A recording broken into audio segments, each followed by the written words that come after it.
Good morning! Welcome po sa aking channel. Sa lahat po na nag-subscribe ng aking channel, maraming salamat po sa inyo. Thank you guys for stopping by. Katatapos ko nga lang mag-ayos dito sa taas, so nag-iisip ako kung anong masarap iluto ngayong araw. Ito ang maganda dito sa probinsya namin kasi pag pagising mo sa umaga, ganyang view makikita mo lagi. So, ayun nga, gagawa ako ngayon ng fish lumpia. So, meron kami dyan na galunggong, tsaka may carrot pa naman. So, dagdagan ko na lang ang carrot, tsaka celery, tsaka lumpia wrapper. Bili na lang ako ng mga kulang ko na ingredients dyan sa Talipapa, malapit dyan sa may simbahan. Malapit lang dito sa amin. Ayun. Pag kulang kasi ng mga ingredient, malaking bagay na may talipapa talaga malapit sa bahay. So, ayan, hindi mo na kailangan na pumunta pa ng palengke para bumili ng mga kulang na ingredients. So, malaking bagay po sa amin itong talipapa na dinagay dyan sa may simbahan. Sa tapat ng simbahan lang po siya. So, ito na nga, papunta na po ako sa Talipapa. Ayan po yung simbahan namin. Saint Vincent Ferrer Parish. Ayan. Actually, madami na po talagang nagsisimba dito sa amin. As in, mapalinggo man or first Friday, dinadagsana po talaga siya ng mga tao. Malapit na ho ako dito sa Talipapa. Ito nga pong truck, nagbababa siya ng mga sariwang gulay ata. Nagdi-deliver po talaga sila dito sa mga nagtitinda dito. Ayan. Ang gaganda ng kamote. At dito nga ako nakabili kay ate ng mga kakailanganin ko sa fish lumpia. So, ayan, bagong-bago pa yung nabili ko ditong uh, lumpia wrapper. Ayan, may mga dried fish din. Madami din sila. Iba-iba ding klase. May dilis, merong tuyo, tinapa, at madami pang iba. Ang maganda dito kasi naka-plastic na din lahat ng mga dried fish.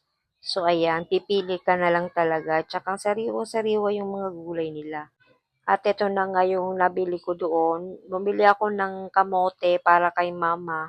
Kasi bagong-bago pa siya. Tsaka ito celery, lumpia wrapper, tsaka carrots. Ayan, eto lang naman yung binili ko dun sa Talipapa kasi yung ibang ingredient kasi meron na ako. Andyan sa ref, ilalabas ko lang and then, ayun. Eh, tsaka itong kalabasa, tanim to ni Edwin, yung asawa ng ate ko. So, ayan, green thumb kasi po siya. Ayan, pinitas niya po yan kahapon. Ang laki po niya. At ito na nga po, ganito ang ginagawa namin sa fish lumpia, inaadobo namin siya, ilalagyan namin siya ng luya, pampatanggal po ng lansa. Ayan. Nag-slice na rin ako ng carrots, ng celery, bawang sibuyas, at ito na nga, hinimay-himay na namin yung isdang galunggong, at ipo-food processor ko na po siya para po pinong-pino po talaga yung kalalabasan ng ating fish lumpia. So, ayan na. After nitong may food processor, pag pinong-pino na po siya, pwede na siyang igisa. And after igisa, lagyan ng mga pampalasa like salt, pepper, and oyster sauce, at saka sugar, and sweet pickles relish. Ayun. Medyo maliit lang yung aming food processor, kaya hinati ko siya sa dalawa para po talagang pinong-pino po talaga yung kalalabasan ng ating fish lumpia.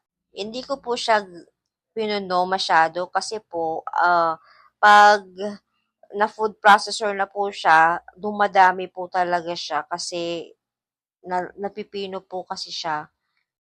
Mapupuno po ito mamaya. So, ayan, nilalagay ko po muna to. Ayan. Di ko masyado maayos. Oh, okay, okay na. Ayan, ready na. At ito nga, ganito po ang nangyayari pagka na food processor na siya. Ayan, napuno na po siya. At ito na nga yung itsura. Ayan, kailangan ko siyang ayusin para mas lalo po talaga siyang mapino. Ayan. And then, isasalang ko ulit siya para po pantay po talaga yung pagkapino niya. Ayan. I-ready ulit natin tong food processor. Ayan. Takpan po ulit natin. At ilalagay po ulit natin to. Ayan. Isa po sa nagpapasarap po dito sa fish lumpia is yung sweet pickles relish.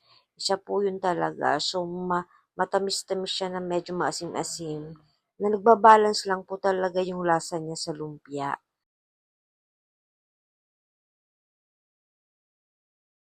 So, dito talaga, kailangan talaga na i-adobo muna yung isda.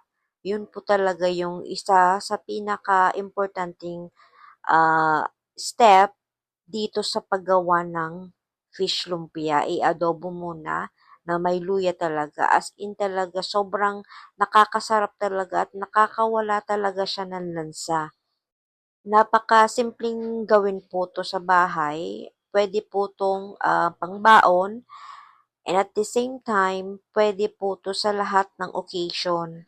Hindi po siya nakakaumay na kainin. So, sobrang malinamnam po talaga siya. Masarap po tong iulam sa kanin. So, mapapadami po talaga yung kain nyo pag ito po yung ulam nyo. Ganito na po yung itsura niya. Ito yung gusto kong texture ng uh, fish lumpia. Ayan. So, after nga nito, igigisa ko muna siya. At after kong igisa, papalamigin ko po muna siya and then ibabalot ko na po siya sa lumpia wrapper. At ito na nga po. Ito na po yung finished product na fish lumpia at ang bihon. So, ayan po. Sana po nag-enjoy po kayo sa aking video ngayong araw na ito. Maraming salamat po for stopping by. Thanks for watching everybody.